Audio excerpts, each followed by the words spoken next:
What's up guys, on this channel today I'll be giving you an exclusive look at the iPhone 8 China edition. Let's go ahead and unbox the latest creation from my friends over in China, their take on the iPhone 8 months in advance before it's even out. They've been doing this for a very long time, and on this channel I'm sure you're familiar with it. We've got reviews of the SE, 6, 6S, even the iPhone 7 and 7 Plus, and most recently the Galaxy S8 clone editions, and they're pretty good actually. I'd say one-to-one design-wise. It's the software that gives it away, but in any case, let's go ahead and see the Chinese version of the iPhone 8 and how it is. Alrighty guys, let's take a look at what these absolute madmen have done. They released a phone based on a product Apple hasn't even released yet.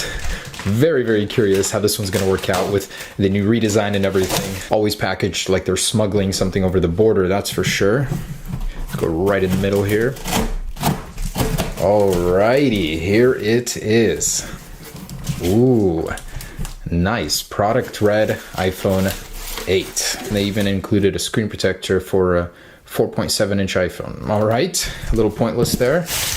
And here it is. Take a look at that, guys. Wow, I gotta give them props for the well-made packaging, that's for sure. It looks very, very good. The text is pretty similar. It's using the new San Francisco font. They're really nailing down these little details that give away a fake iPhone. Wow, if you look closely, iPhone 8 in red, 128 gigabytes, designed by Apple in California.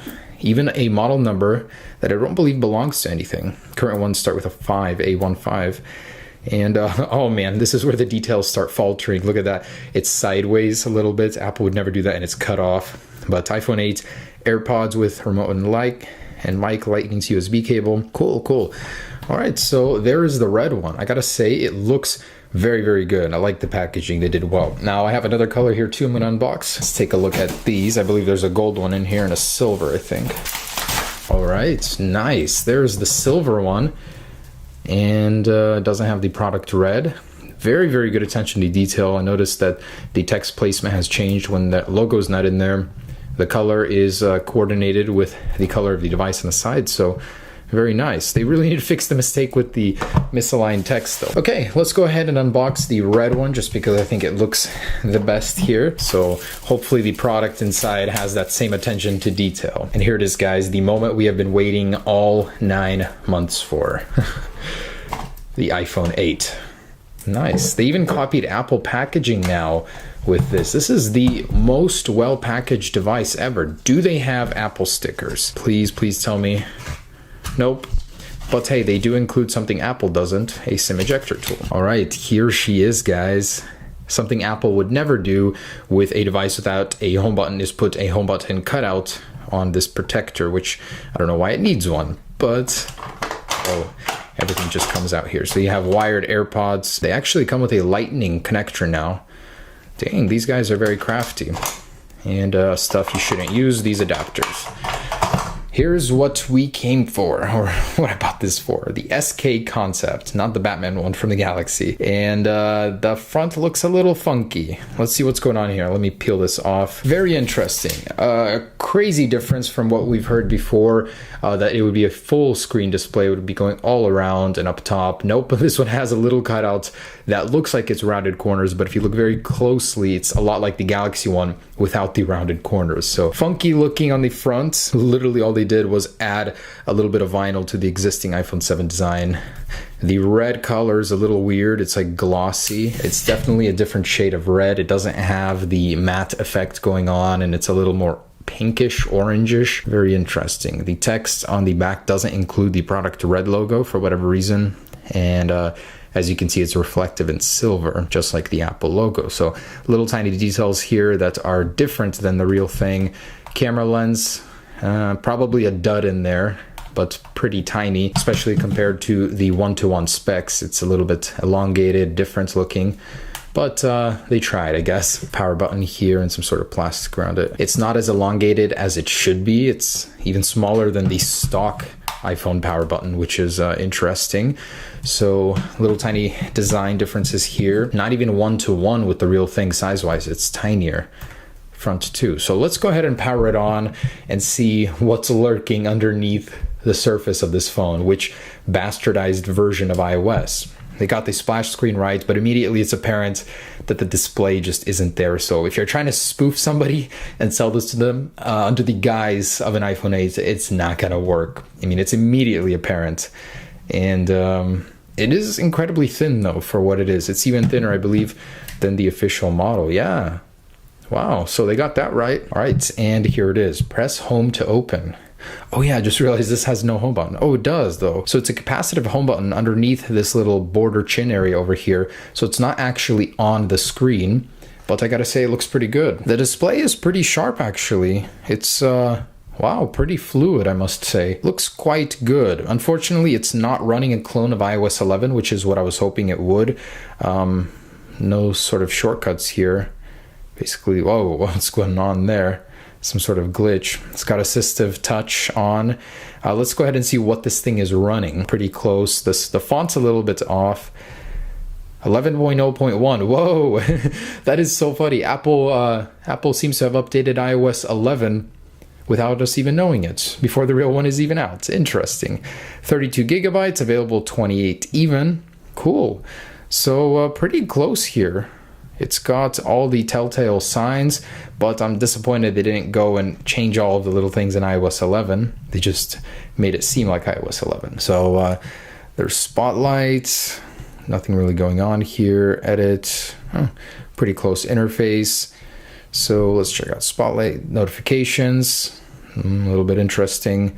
Control Center. What do we have for Control Center? Is there no Control Center?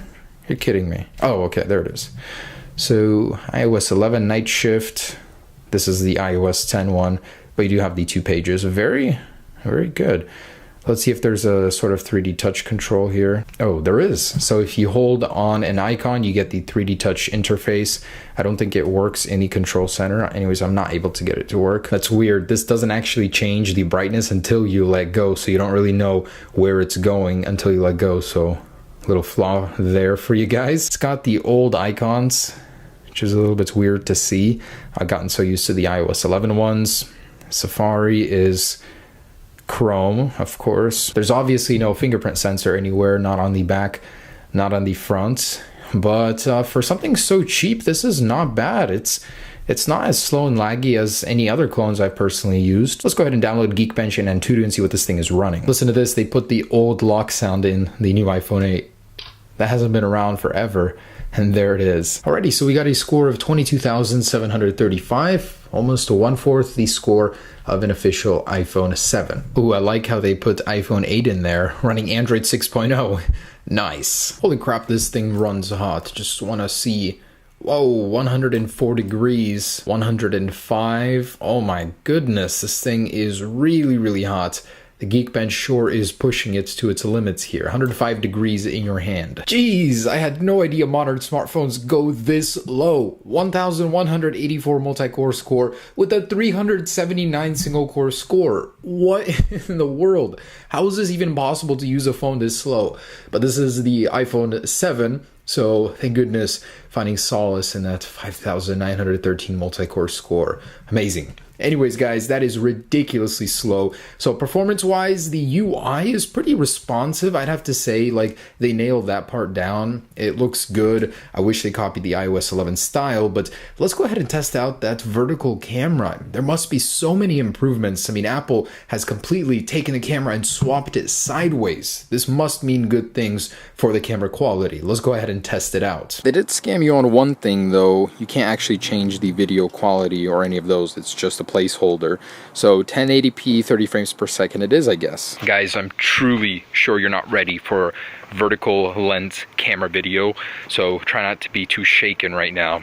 But this is the next generation of video on its side. So 1080p, let's get a little stability test in here. Looks pretty decent, I must say, on this display, that is, because it's so low resolution. I'm a little scared to see it on the computer. Lots of greenery. Day after July 4th. Thank goodness nothing caught fire. So, oh guys, careful. Get a little bit of low light in here. Some guy, oh damn, right on the camera. I guess it looks like a worm to them or something. It's a little bit longer now. The close-up focus is pretty bad. Like, it takes forever to focus. It looks pretty shaky to me. I think it is better quality than the iPhone 7 clone video. I mean, that one was just awful. Alright, so let's try this camera out. Look at that resolution. Hey, little birdie! Try out the zoom. Look at those pixels. So, there it is, guys. Video for you. Let's get some slow-mo as well. And I kid you not, guys. This is the footage it spat back out at me after recording slow-mo in supposed 240 frames per second. Nice. Truly an awful camera on this thing. Alright, boys. Last thing remains is to see, is the vertical camera real or is it a dud? Alrighty, so let's go ahead and get in here. They do use the pentalobe screws. The past is any indication, this thing should be very simple to take apart, even with that more advanced rounded display. Probably should turn it off before doing this. Whoa, what? There was like no struggle, it just pulled right off. Okay, so you've got a ribbon cable separating the display. I'm gonna go ahead and unplug it. But that's crazy how simple that was to take apart. Unplug. And what do we got? So, pretty slim battery in here. I'd be surprised if that was more than 2,000 milliamps, probably about 1,500 or so.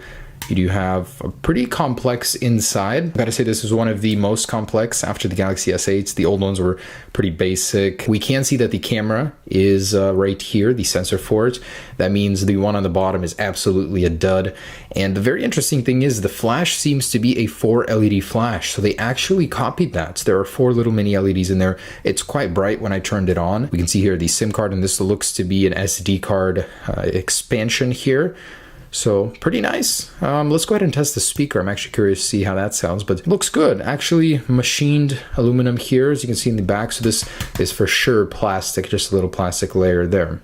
All right. Oh, man. That is pretty bad. That's terrible. It peaks. The music player, though, looks pretty similar to iOS's, so that's bad. Check out Siri on this thing. It's a really crappy version called Evi. I'm sure it's from the Play Store too. Terrible, terrible. I also wanted to share with you the wallpapers included with this. Surprisingly, they actually added a ton in here that Apple doesn't even have, so kind of strange to see a clone do something better than Apple does currently. Apple's choice of wallpapers are frankly disappointing. This doesn't have the back swipe either, which is a little infuriating. Design-wise, not awful. Very slim, good use of space on this thing. I like that they tried. Software could definitely use a big workover. If they picked up the specs a little bit, made it a little bit faster, I think it would have been better. But overall, not bad. A quick look at the iPhone 8 China edition before it has even been released. So just wanted to say, don't buy this thing unless you really want to burn through $100 or so. You can find them all over the internet already, as they are for sale now. Just thought it was an interesting thing before the actual release. Of course, the real one, guys, is going to be so much better. It's going to have a much more legit looking camera that will actually function, a glass back, wireless charging, very nice power button, possibly Touch ID in there, a huge full screen display, the little sensor area up there. And it's going to be awesome, guys. Much better than this. Don't think that this thing has anything to do with the real one. It is a clone. So thanks so much for watching, guys. Stay tuned for upcoming iPhone 8 updates. All right, peace.